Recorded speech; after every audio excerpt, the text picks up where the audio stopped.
I know we don't matter to you guys, That's what you think. but you just give us 3 minutes. Move on, DJ, that's it. And then you get angry. I'm just a concerned parent, man. So why are you laughing, Brian? Because I can. Because you can? Whoa. Yeah. All right. Hi. Today I'm here to read something that Taya wrote. She doesn't feel comfortable reading it. She said she would answer some questions though, maybe if you guys had something for her afterwards. So This is just listening. It's not a town hall meeting. So YHS School Board, it's not a crime in itself for a child or a teen or a mentally ill person to think they're a gender they're not. But it is absolutely a crime for adults to encourage it, say it's okay, and push it onto children and minors. It's sexualizing the kids because no, you're not just telling them they can be whatever they want when they grow up and being supportive. You're helping them change their sexual reproductive organs. Sexes and genders only matter for reproducing and sexual reasons. For young kids, they might just be thinking about their identity and what they look like, but adults are fully aware that in the future, when intimacy is established, the way they change their reproductive organs and bodies will matter sexually. The adults in the child's life are making the impression on children that it is okay for a 13-year-old to chemically castrate themselves using puberty blockers and have surgeries to change their bodies for the rest of their lives. That is a sexual crime against minors. It is unacceptable that it's being so normalized for teachers to sexualize their children that they're supposed to be educating. The only purpose of a gender identity, sexual orientation, or sexual identity is for sex. Your reproductives are what determine if you're a man or a woman. The purpose of those organs is to reproduce. And how do you reproduce?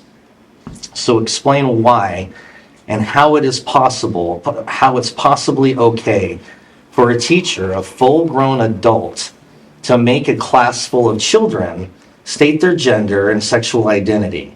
And this is happening in your school. So please explain gender pronouns are the terms people choose to refer to themselves that reflect their gender identity. Again, what is the purpose of there being two distinct genders, reproduction and sex? Gender is what's between your legs.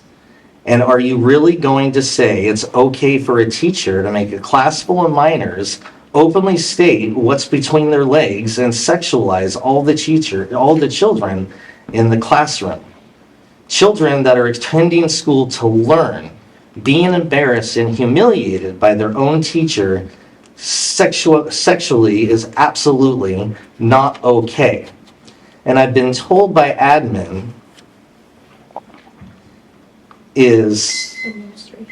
I've been told by administration that it's my job to isolate, use a private bathroom, and make the locker room checked by another adult. Why is it my responsibility as a biological female, a girl, to isolate from the girls' bathroom and have anxiety about it DJ. because some of the imaginary rules about inclusivity? And that's the end of it. Okay. Thank you. Anybody else? We will move on to adjustments to the Hey, agenda. I'm gonna be rude. I'm sorry, but you guys are elected officials. You guys are elected officials, right? DJ, this is it. And it seems odd that you don't want to have a public discussion. I mean, we elected you. You're the only governing body in DJ, America enough. that doesn't have to answer questions. You're out of order. Okay. Do you need to leave? No, I just wanted to say Well, that. I'm sorry, but the agenda is set and we need to move on. You've had your 3 minutes. Yeah. That's enough. We've got business of the district to deal with here. I know we don't matter to you guys, That's what you think. but you Sure just thing. give us 3 minutes. Move on, DJ, that's it. And then you get angry. I'm just a concerned parent, man.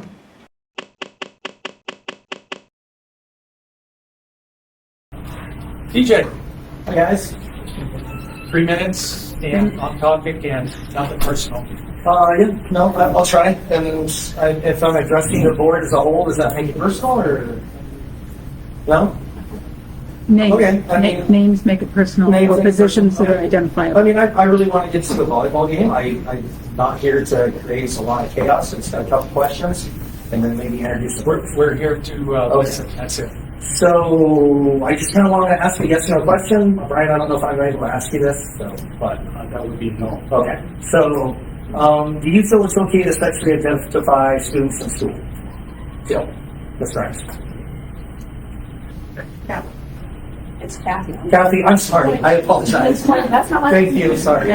No, they don't. They just listen to your opinion. We're just listening. You guys aren't. You don't have to answer questions to state where you stand on. No, just, Okay, that's fine. let me just explain something here very quickly. This meeting is in public, Uh-huh. not with the public. We're here to do business. We'll listen to what you have to say, but we're not going to get in a big QA back and forth. We got business to do. No. All right. So then I'll just make my statements and then introductions. Move on. Okay.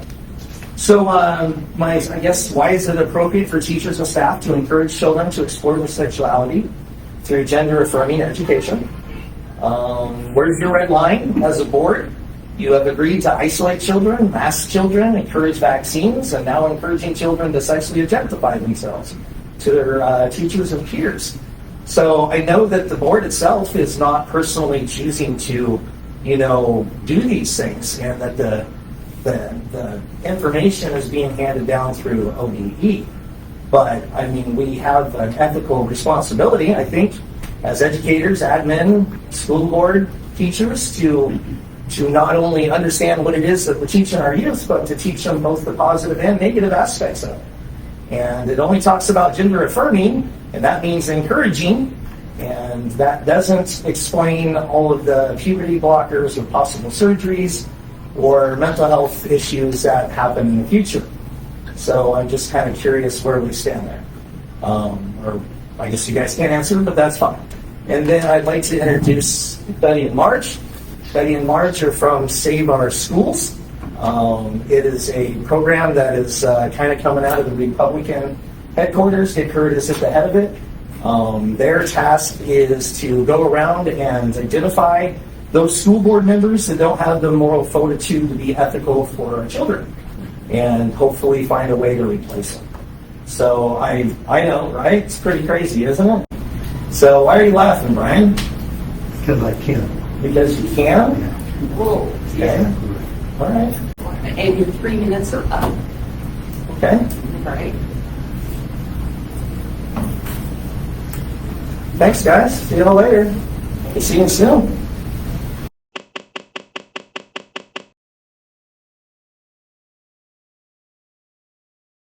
I do, OSBA, I shared it. Because their recommendation is just what we've been doing. Right. That, because we don't want to get into a back and forth. Right. Otherwise, you get in all sorts of trouble, and we were in that boat years ago. We were on that. Yes. And so we don't want to go back there. However, I do understand too, we want to be respectful and answer questions when we can. Right. But I also don't want it to turn into two public forums. We'll be here all day. Right. And going over things over and over again, that can be an issue.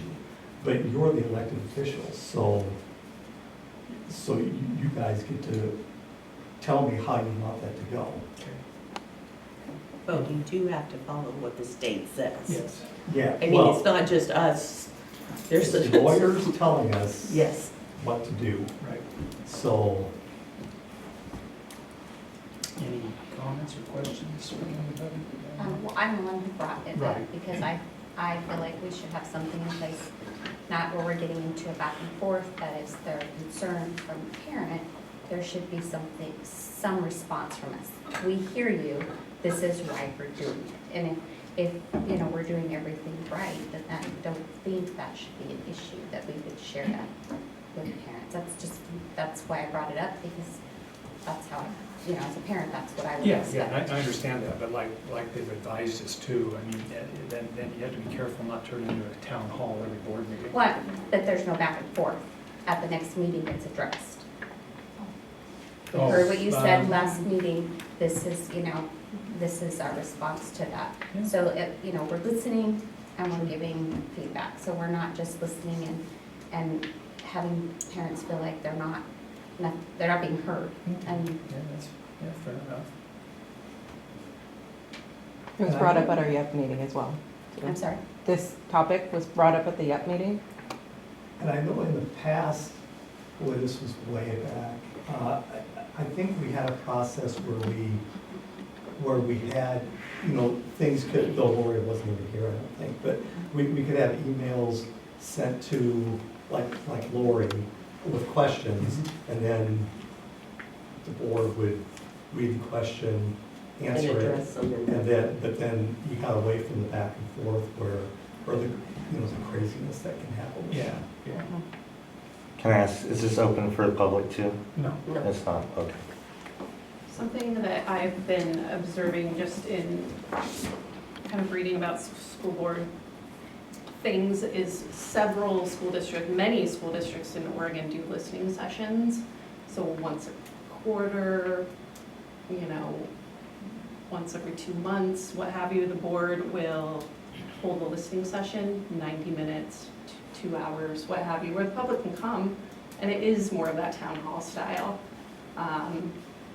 You need a really strong facilitator, really strong moderator in that situation, but, and they're doing it in many other states, many across the country, but that's something to consider too, is listening sessions, perhaps every so often throughout the year, and it would be a great way for community members that aren't sure what the board does, or, you know, kind of the inner workings of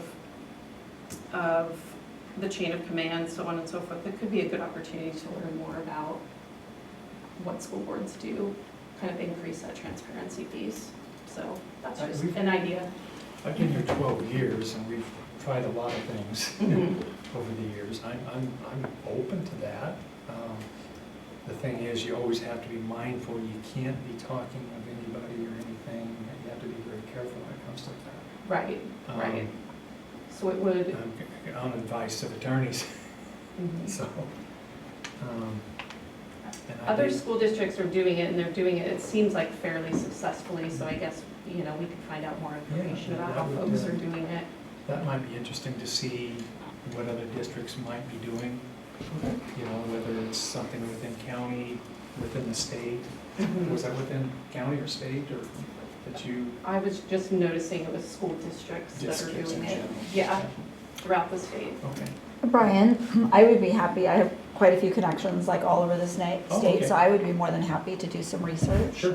And see like what they're doing in Eastern Oregon, what they're doing up in the Yeah. Dalles, what they're doing in Portland, what they're doing in like larger and smaller communities, and report back on that. And then I would say that I think the key would be setting aside funding to have a facilitator come in, an outside facilitator.